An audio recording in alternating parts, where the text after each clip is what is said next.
everyone, it's your boy G-Reels here with a spoiler-free review of Halloween Ends, which marks the conclusion of the new trilogy that was established in 2018 that was a direct continuation of 1978's Halloween. Did the conclusion satisfy? Let's dive in.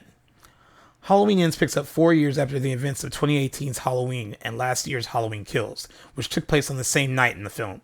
Laurie Strode is trying to move on from her trauma by writing a memoir about her experiences, while also living with her granddaughter Allison. While everything appears better on the surface, Allison seems to be dealing with her own issues with the events of 4 years ago, having lost her mother and all of her friends. There is a sense that she feels stuck in Haddonfield, and also feels obligated to her grandmother because she fears she might regress to old habits if she leaves her. Allison finds a bit of a kindred spirit in a boy named Corey, who has suffered his own share of misfortune. On Halloween night in 2019, Corey was babysitting a young boy, and the night turned extremely tragic. Because of those events, Corey has been labeled as psycho by the residents of Haddonfield. Allison understands what it's like for the town to gawk and stare at you, because despite Laurie being a victim, the town seems to blame her grandmother for poking the bear and bringing the evil of Michael Myers back to their town 40 years later.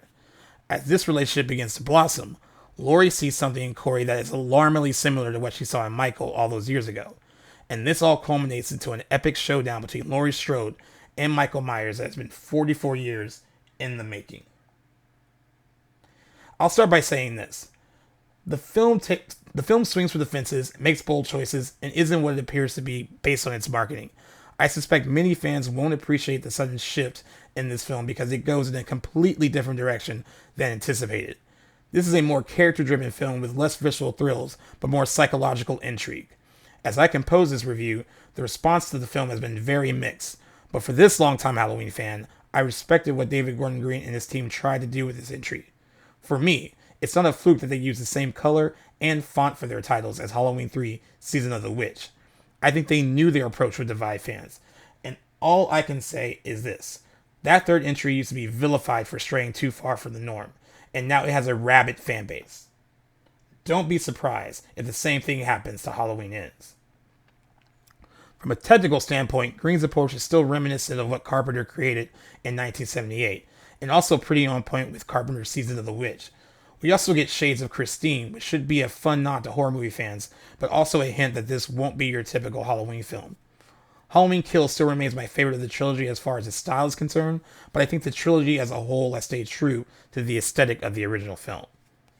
Jamie Lee Curtis is utilized much more in this entry, so this should satisfy fans who are a bit upset that she was sidelined a bit in Halloween Kills. I like the woman we meet in this film, someone trying to move on from her trauma, trying to be happy despite of it. I think it was important to pull her out of that pit of despair, but she also doesn't lose her instincts. Laurie might be attempting to thrive, but if she senses something is off, she isn't afraid to address it.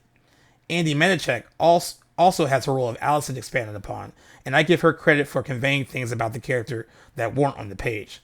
The script does gloss over her angst a bit, but Andy's performance allows us to see where her head is at and why she's so attracted to a boy like Corey in the first place.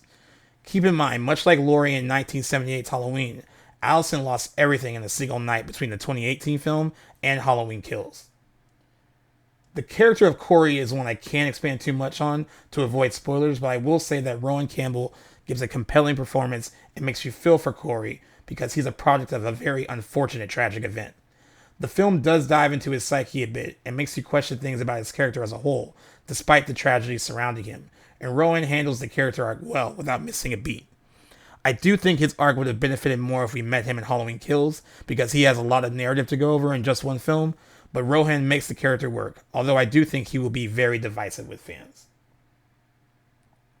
As for the final showdown between Laurie and Michael, I will say that we get it, and it gets pretty aggressive, but I came out of the film realizing that the movie was bigger than their battle. The trilogy seems to believe it's also bigger than their battle as well. Michael Myers' evil infected the town of Haddonfield and all of its residents, and it went on for over 40 years. The film makes a strong case that while Laurie survived that evil, and it seems like it's his mission to dispose of her, the stain that he left on that town is far greater than a battle between one man and one woman. At the end of the day, I enjoyed Halloween Ends for taking chances, but I'm keenly aware this won't be for everyone. I honestly think that years down the line, this will be seen as a misunderstood masterpiece, and it will certainly be talked about by horror fans for years to come.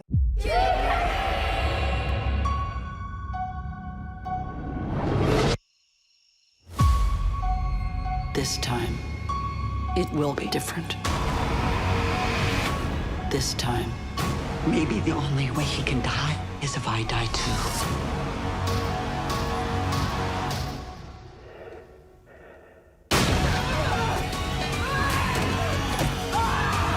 Halloween Ends. Rated R.